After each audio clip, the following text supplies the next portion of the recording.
Okay, Sean. Now we have Q&A sessions, and then Mark.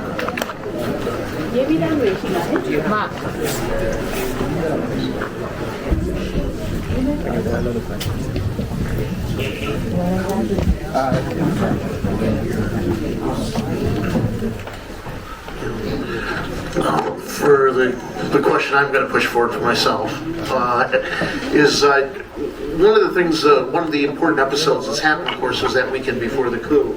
And I just wonder if it's going to be one of those events we keep on returning to every 10 or 15 years when somebody has some other perspective they're willing to share, because there were rumors that something was going to happen, certainly that Saturday night and Sunday morning. And I'm just wondering if the reason that you weren't privy to that is because they were trying to shield you from what they probably expected was going to happen, but didn't hope wouldn't happen. Yeah, so I think that's right, Mike. And one little caveat to my answer is that just one of memory. Many of you might have heard me on different podcasts and things just talk about how when I was in the jail cell, but particularly for those first few months where I had no reading or anything like that, my memory became really wonderful. I became like one of those savant people who, remembers every sort of winner of the FA Cup for the last 200 years, etc. My mind became like that. It was incredible. I remembered all the US presidents in chronological order and all this sort of stuff. Anyway, but I'm not boasting because it's all gone now. But for one brief shining moment I had it. Now, the only reason I mention it is that there's one area that is a bit foggy for me, which is around that time of the coup and the arrest. But so with that sort of caveat there, but Mike's absolutely right. I remember, so the coup took place on the Monday, right, the 1st of February. But in the lead up to it, on about the Thursday, I remember people getting calls from people from outside mostly, saying that there were rumours of a coup and all that, and thinking, oh gosh, is this real? But thinking that, okay, the contacts that I had within the government seemed to be aware that there was a distinct threat, but confident that they could talk it down. And then there was that critical meeting on the Saturday, right, which I did hear that the talks had broken down, and that everyone had gone home. And then when I was in the prison, I then found out that many of the ministers and others had actually started packing their bags, expecting to be arrested for that. So I didn't know that at the time. So even though I was getting calls from people saying there's going to be a coup, I didn't really, it's not that I didn't take it seriously, but I thought, okay, we've heard this before, which is another thing actually, again, which I think people who don't study Myanmar very often or are not part of Myanmar sort of forget, and that is that coup rumours are there all the time, right? So throughout the whole time that I was with the NLD government in Naypyidaw, I would say there wouldn't have been a month go by where there wasn't a rumour of a coup. And usually it was just something like some vans or military vehicles were in a shopping centre or whatever, so you would get rumours all the time. But I don't think I actively discounted it, but I think I just hoped it wouldn't happen. But I think, Mike, you're right. In retrospect, I then thought that I was probably being shielded a little bit, and that they would be able to work a way through it. The interesting thing for me always just goes to that appointment that we were going to have on that Thursday, which suggested to me that at the very highest leadership, they still thought that it wouldn't happen.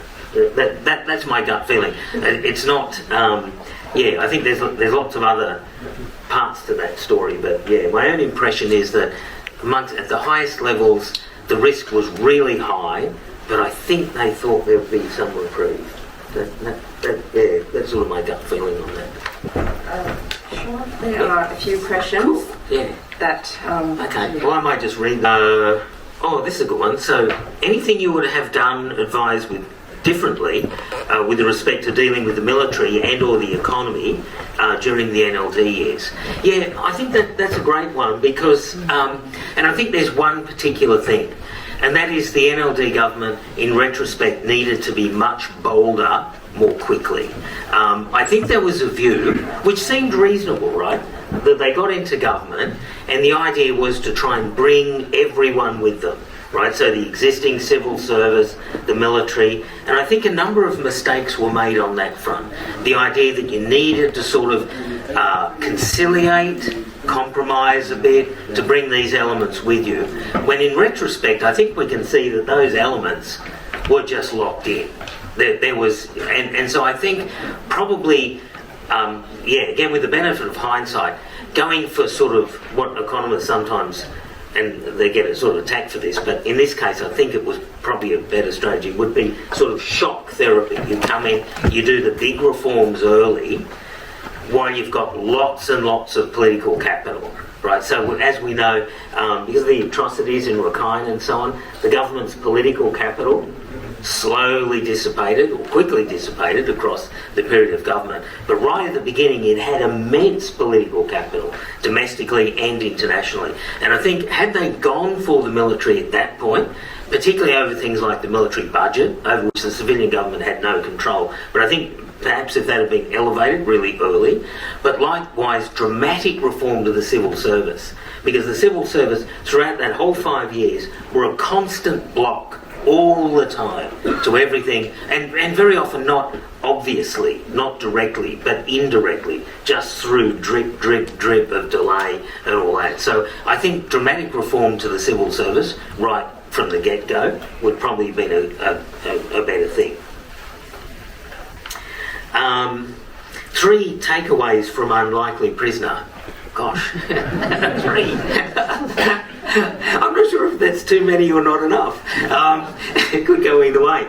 I think one of them is, I suppose really just the points that I mentioned earlier, right, which is just that this regime is very ruthless, even that they would, because the other thing, I mean, going back to the complacency, I was a bit complacent about the coup. I was also a bit complacent that they would keep me. I just thought, I mean, it was horrifying being arrested and all that, but I thought that they would give me a hard time, and then after a few days just put me on a plane and boot me out. That turned out to be wrong. So just at a personal level, but then at the broader level as well, when we look at the savagery of what's gone on, is that this is a regime that's completely ruthless. There's no negotiation with these guys. And again, I think they've crossed too many Rubicons of horror to be sort of, negotiating partners. So just to highlight that, I think that comes out with it. The people that we're dealing with are particularly ruthless. The courage and so on of everyday people in resisting, it's inspiring. It's not a source of despair. If I think of my time in Myanmar before, but particularly in imprisonment, it's not one that fills me with despair at all. Exactly the opposite. Now, I've been accused of being a glass half full person, which is true, but I felt better about humanity after this experience than I did before. So even though there were cruel people, individuals, they were few and far between compared to the others. So that's certainly a takeaway as well. Another takeaway, I think, the international community, I mentioned sanctions and all that, and the international community needs to do more. I'm afraid another takeaway, though, is probably just being realistic about it, that Myanmar is on its own. In terms of where the change can really happen. It's going to come from Myanmar people. That's not a stepping back from the international community, because they need to just help them get into a position to do it, but that might be a takeaway as well. The other part said, how would the book help with the resistance and all that? I'm hopeful that it's really interesting, because in Australia, the book is, I mentioned, it's sort of everywhere, and I've appeared on all these shows and all that, because things don't happen to Australians, right? We don't do anything. So nothing ever happens, really. So anyway, so it made a bit of a splash and all that. So it was a way, I think, to tell a story that the average Australian could identify with. Because, before you now, I mean, I don't look like the sort of person who ends up in a prison, right, in the middle of Asia. So the publishers, Penguin, when they were deciding on the title, it was they who said, Sean, we've got to call it An Unlikely Prisoner, because really, it's just so unlikely. But there's a positive aspect to that, because I think part of the message of the book to readers in Australia particularly, where has circulated is that, again, this regime is really useless. And they look at me and they go, if they do it to him, they can do it to anyone. So that's been a positive aspect, I think. A few more. Yep. Just some questions about where things could go in the future. Now, again, many other people in this audience would be much better qualified than me, but I'm, again, encouraged by so many things. I think the discussion about federalism and all that, now, obviously these are big themes, really controversial, lots of debate, and again, I don't declare myself an expert in it at all, but just to say that on the economic side, as well as the political side, it just seems to me that there's been just huge breakthroughs in thinking along those lines. Again, going back to that period in the NLD government, lots of problems emerged over issues like making sure states and regions were properly funded and all that, avoiding over-centralisation. But again, just talking with the NUG people and so on, I think that lesson seems to be well and truly taken on board. Somebody asked a question about reducing SAC capacity, and that we're on the right track, but how to accelerate it. Well, I think the major thing there is to get other countries all of similar minds when it comes to squeezing the financial resources of the regime. There's been some great movements. The US sanctions are good. Australia has just come along. I'm late to the piece, but in time enough anyway for that to assist. I think some really interesting and potentially profitable discussion to be had on what happens to the reserves. The Federal Reserve grabbed, just after the coup, about $1 billion that the regime wanted to get a hand on. There was money actually coming to Myanmar because of COVID, and that's sort of in escrow or set aside at the moment. I think funds could be released, so not only seizing funds, but releasing them to the NUG. And the reason why I mention that is because that's a really live conversation about Ukraine, right? That's a full-on discussion about Ukraine. But you never hear that in the context of Myanmar, but it seems to me that might be something that could be done as well. Somebody has asked how important is unemployment in Myanmar's economy.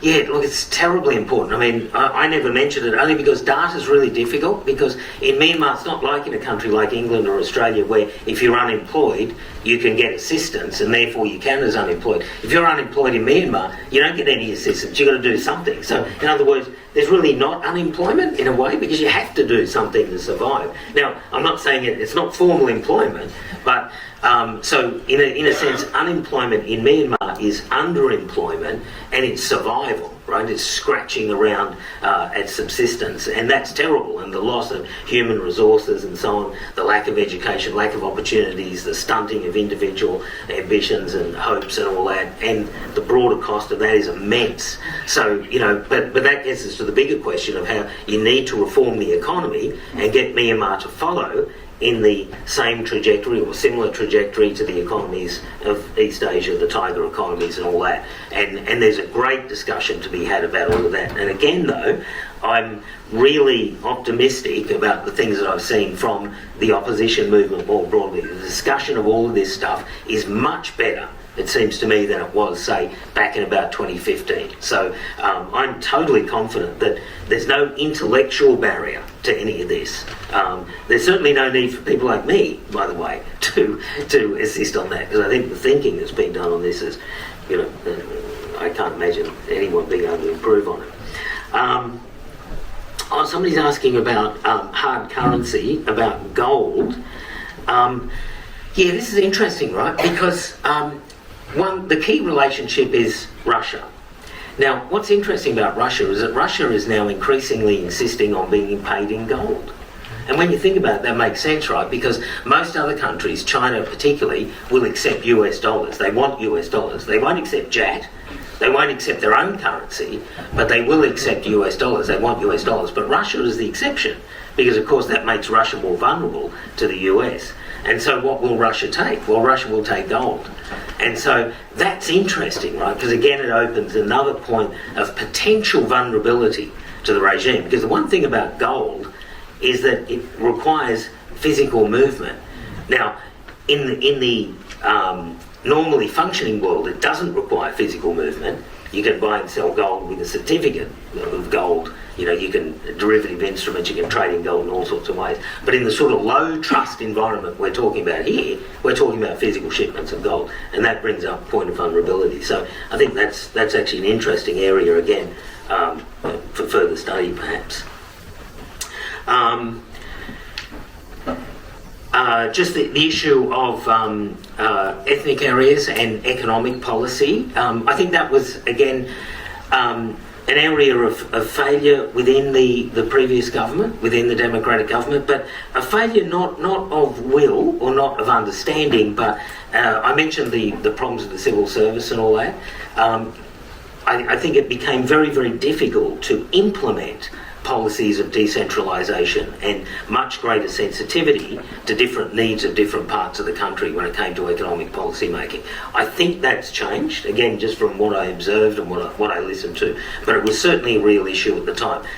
It used to come up all the time, so just to say that it's not that it wasn't thought of, but yeah, there just seemed to be so many barriers all the time.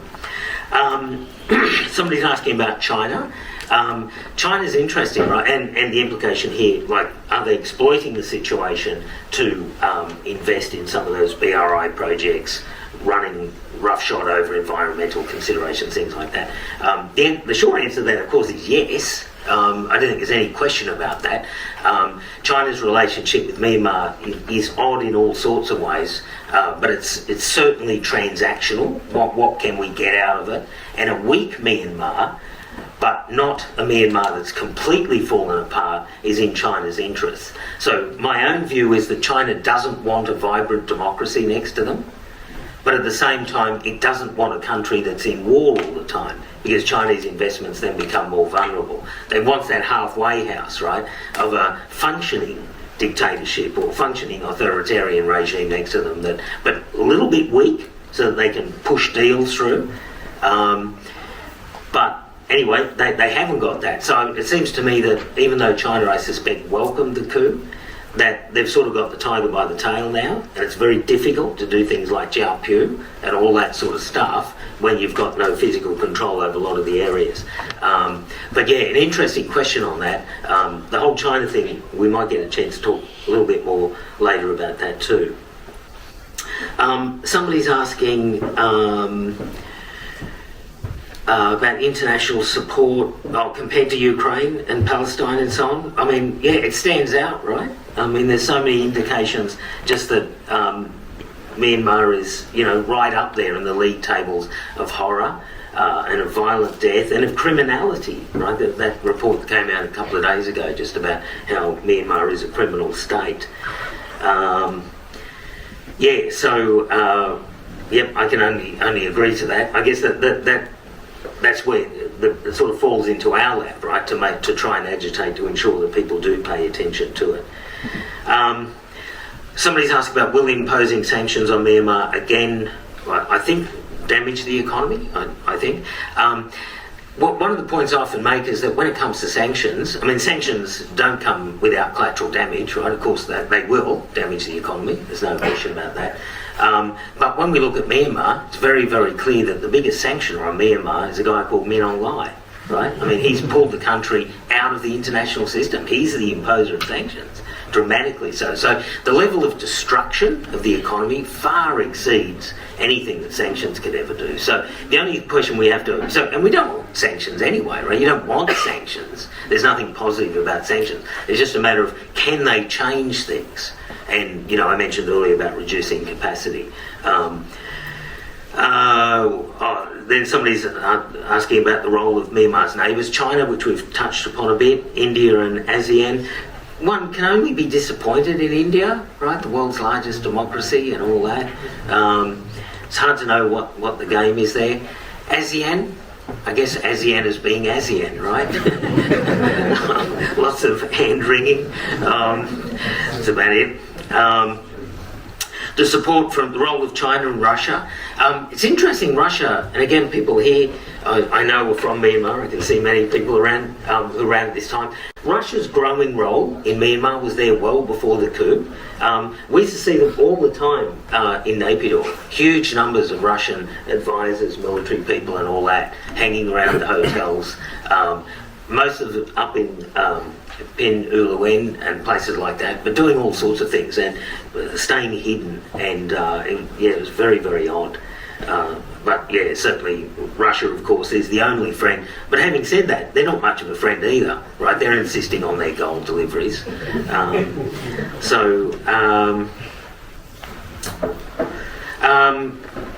Somebody's asking about, can you see the future in Myanmar? What is the economic outlook post-coup? I still remain really positive post-coup.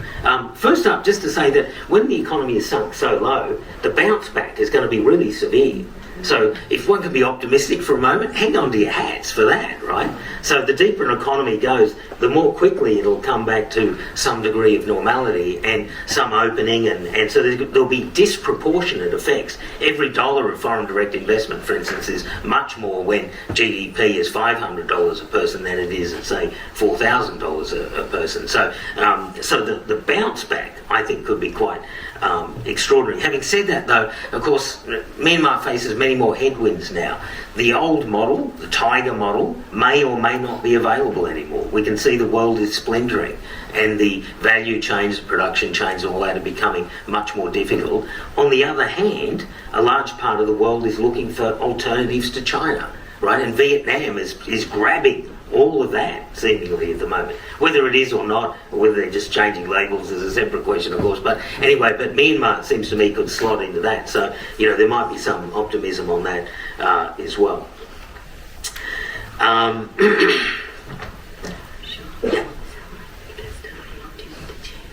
Oh, no, that's right. Yeah.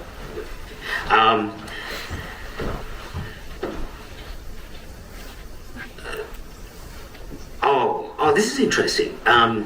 Did you use real names in the book, and what happens to people there? No, I had to be really careful about that.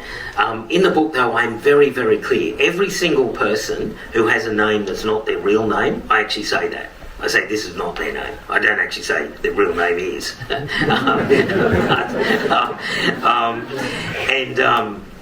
Yeah, so it happens once or twice. The other thing, and this is a nice opportunity for me to talk about this, a lot of people are just not in the book at all because it became too dangerous. Even to give them a fake name, to describe their activities or their relationship to me or whatever would put them in danger. And that was probably the single worst thing about the book. Because in many ways writing the book was therapeutic and it was fun. And compared to, Michael knows this as an academic, you normally, you write books or articles like a reverse archaeology, sort of layer upon layer with footnote and footnote and all the rest of it. This thing, I could just write. And it was just great. It was so liberating. But the one thing that was so distressing was that I couldn't pay tribute to many of the real heroes. Some of them I could. So if somebody was safe and outside, I would refer to them always by their name. But others, they were either a pseudonym or just not in there at all. And that really distresses me because some of the people most important to the story are not in it. I just can't mention them. I just talk about that something happened or in institutional details of change rather than the individuals. And there's particularly some people who are graduates from this place who played a significant role, and I'm so unhappy that I can't mention their names. So that's why I have to produce a second edition at some point where I can put the names in. So soon, right? A few months. The experience of Daw Suu, somebody's asked me about. I'm glad somebody asked me about that because I mentioned the courage and compassion of all the people I came across, but this allows me to talk about Daw Suu. Incredible courage. In fact, in imprisonment, all those qualities that we've loved and respected her for down the decades, absolutely to the fore. Like, absolutely strong, defiant, but not rude or anything, incredibly polite. So I spent a whole year with her in the trial. I would see her every Thursday for a year as part of this trial. She was incredibly polite and charitable and just nice to the jailers, to the police, to everyone. and they in turn were scared of her, really intimidated. But she was really nice to them, but she was really nice to the rest of us, because people like me, but also my friends within the economic team, we were all tried together. We were so out of our depth, right? The idea of being in a prison. I mean, I'm one of those people who, I wake up at 3 a.m. worried if I have an argument with someone, let alone be in a prison. So our morale, if you like, was really low at points, and she would just gee us up all the time and just never complained about herself at all, and yet her treatment was really bad. She's not kept in a good place. The regime tried to make out she's under house arrest and all that. Not true. There's this sort of special building they've built in the middle of the Naypyidaw jail, but it's horrible. Various points, they wouldn't let her have books, they wouldn't let her, all sorts of things, that even when the rest of us were getting that. But always maintain really strength, dignity, everything. Just incredible. I was about to say performance. It's not performance, right? It's innate, and it really just came out. So, just beyond impressive. So this is a good question. What was the primary fiscal policy being undertaken, considering the constraints of working with the army prior to the coup? Yeah, see, this is the big problem, right? So here we were struggling to reform the economy, but because of the 2008 constitution, military spending could not even be touched. Not only couldn't be touched, it couldn't be spoken about. You weren't allowed to ask a question, couldn't come up in the parliament. So all these reforms everyone's trying to do is absent the biggest single item that was awaiting reform. So far and away the biggest item of government expenditure was the military. So Myanmar is unique, just about unique. I know that's wrong. But anyway, it's one of the rare countries in which health and education expenditure combined is less than military spending. Now, under this SAC regime, military spending is more than double health and education spending. It was just such an outlier that it's beyond belief. But all the way through the NLD government as well, they couldn't touch military spending. So, in other words, the biggest single area, the ripest area of reform, couldn't be touched. So it meant everything had to go round the edges all the time. And if I think about that whole time, from 2016 to 2021, that's what it was. Very strong vision of reform, but implementation, ducking, weaving all the time. Indirect. Points of pressure, doing what you could, trying to push in every way that you could, but in the gaps, never the full frontal assault, which is what was needed. I think that one covered. Or do you think the regime is running out of options to acquire foreign exchange? Well, I think they are, right? But they're forcing it anyway, and we can see all the ways they're trying to do it. All those rules about seizing foreign currency accounts, making people taxing remittances, making people pay through formal banks, all the surrender requirements on exporters and so on. There's just so many ways they're doing it. They're trying to find every avenue they can to get at the foreign exchange. But the good part of that is, again, just underlines their vulnerabilities, right? Their vulnerabilities are very much on display in all of that. This is a nice question. Do you plan to sell your optimism and enthusiasm on Amazon? That's good. I guess given that's the only place at the moment you can get the book, and it'll have to be Amazon. Do you have plans to visit Myanmar again? If only. So one of the book sort of ends on it ends really happily, I hasten to add. So when you get the book, it won't be sad. I mean, it will be sad in parts, but it has a happy ending. But it does have a sort of last minute. I liken it to one of those, the movies about zombies, where they're done, they're defeated and all that. Then at the last scene, when you think the movie, everyone's happy and all that, and you just feel it, the zombies are going to come back, right? And that's exactly what happened to me. So the book sort of ends, my return to Australia, and everything's great, the family and all that, and then out of the blue, suddenly Min Aung Hlaing, who apparently is personally affronted that I complained about his hospitality over the last 2 years, withdrew my pardon. and reimpose the charges.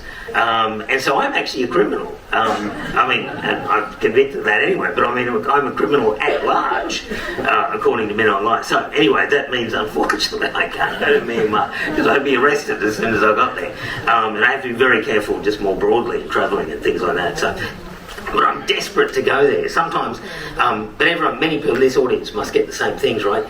Something, you'll just get a little smell or something like that, and your mind will instantly go back to Myanmar. And yeah, so I think about places that were just so important to me, and the idea of not being there and perhaps never seeing it again is just horrifying. So yeah, I do want to go back. Do I have any regrets about fleeing? This is interesting. I actually do a little bit. I made a number of personal mistakes after the coup. So the coup takes place.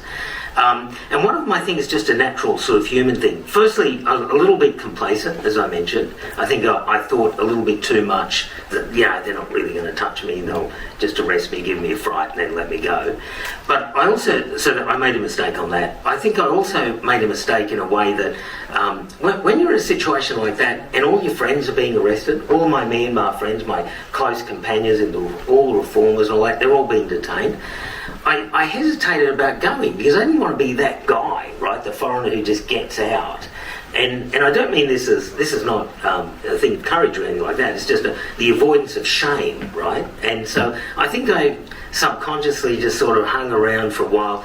And so it wasn't until about 2 days after the coup, after people said, Sean, your name's on a list, you've got to get out, that I then tried to get out. But of course then the die was cast because this is the middle of COVID. There's no flights, there's no regular flights, so there's no real way to get out. I did have an offer from one of the embassies right at the end, who were going to drive me to the border, to the Thai border, and just take me over. But the coup took place before after the offer, but before I could actually take it up. So I sort of regret that. But anyway.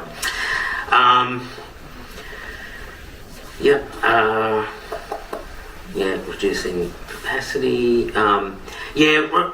Some more people just asking about Russia. Russia's obviously, again, sort of one of the few friends, but there's no future in that, right? Russia's a basket case. There's no, it's a violent state, but there's no economic future partnering up with them. One of the things we used to laugh about in Naypyidaw was that every so often, in the prison, we would get the New Light of Myanmar and some of those other papers, and you'd see the pictures of Men Online going to visit Russian officials in a tractor factory in Vladivostok and things like that. There'd be some tractor that, was designed in 1936, and it was so pathetic. You just looked at it and, a bunch of losers on every side.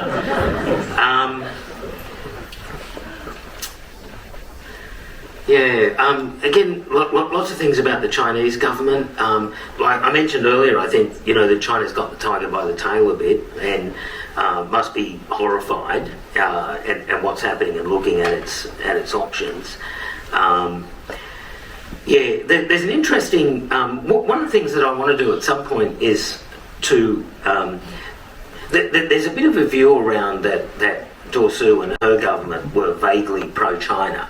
I think that's completely wrong. And one of the things I'm writing about at the moment is just the way in which the big BRI project at Jiao Piu, how that was pushed back on in 2017, 2018, and China ultimately agreeing to dramatically change the project such that that was a project that looked like it was going the direction of the similar one in Sri Lanka, the Hambantota port, debt diplomacy, all that sort of stuff. But the way that was renegotiated, and all due to Myanmar's reformers, to the young deputy ministers and so on, who were just fantastic. They demonstrated that you can say no to China and walk away with something better, which is what they did. But I think that those negotiations, which were incredibly successful, but really annoyed China, dramatically so. So this is where I think China's role is still to be explored, I think. And the idea, I think, that they were sort of pro-Daw Suu's government, it just doesn't fit to me with what some of the negotiations seemed to be at the time. I sort of mentioned recovery.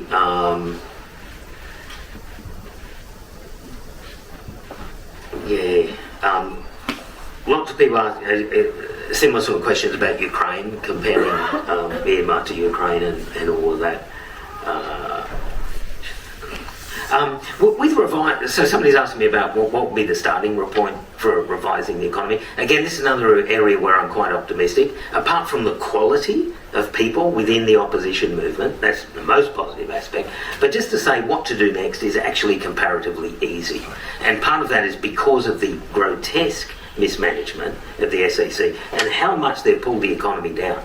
That recovering from that low point, again, is not as hard as it might seem. And so that's why I'm really quite optimistic on that. I'm also optimistic just because the economic plans for this are already done. It's already written. Because there was incredible destruction in the economy even beforehand with respect to COVID. And so a lot of the programs for what to do to reconstruct the economy are all pretty much there. And they're much bolder than what appeared in the beginning. So when the NLD government first came to office, they produced this thing called the Myanmar Sustainable Development Plan, or MSDP, which was pretty good. Much better is one that was finished in 2021, finished on the 31st of January 2021, called the Myanmar Economic Reform and Recovery Plan. Much better, bolder, and so on, compared to the MSDP. And that's the one that we were going to discuss up in Naypyidaw on the Thursday. That was the big plan that we were going to look at. So, yeah, I'm sort of optimistic on that. How did you get treated in the insane prison? Did the military abuse you physically and threaten you? A little bit, but again, I had it much easier than my Myanmar colleagues.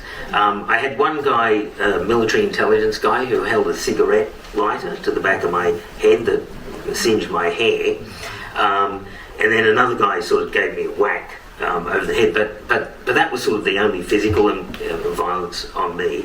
The rest of it was sort of like the psychological pressure, and then things, just the terrible conditions, terrible situation, all that. So, but again, my Myanmar colleagues had much worse than that, and I know of people who were MPs, senior people in government, accomplished people, doctors, things like that, who'd had electrodes attached to them and electrocuted and all that. And I could see it. There's no question about it. So the scars were there and all that. So, horrifying things done to other people rather than me.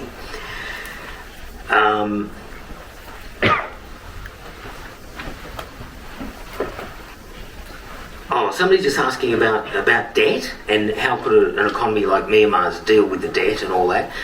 One of the better things, again, part of the reason, if we get technical about it, some of the other reasons for optimism, Myanmar is not carrying too much debt. Part of the sort of big thing of the NLD government was to bring debt down. And to make the economy much more resilient. Now, the SAC regime has doubled the debt, so it's in a worse position. But funnily enough, because debt had been driven so low, in fact, if anything, debt was probably too low, to be honest, because it meant that things weren't borrowed to be built, right? So to some extent, probably, been too successful on that front. But it does mean that there is a bit of room, even despite what the regime has done since. Okay, so